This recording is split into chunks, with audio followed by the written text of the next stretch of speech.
क्या कहना चाहेंगे इस बारिश के बारे में?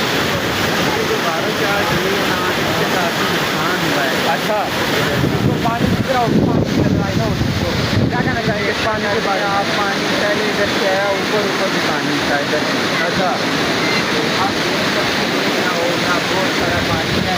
अच्छा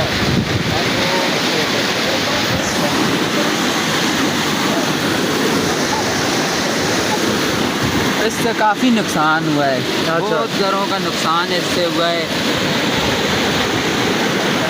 एक लड़का भी इधर से बह गया था, पानी में डूब गया था। डूब गया था। अच्छा, उसको हमने निकाला है। हम खुद देखो इतने गीले हो गए हैं। आप क्या कहना चाहेंगे इस बारिश के बारे में?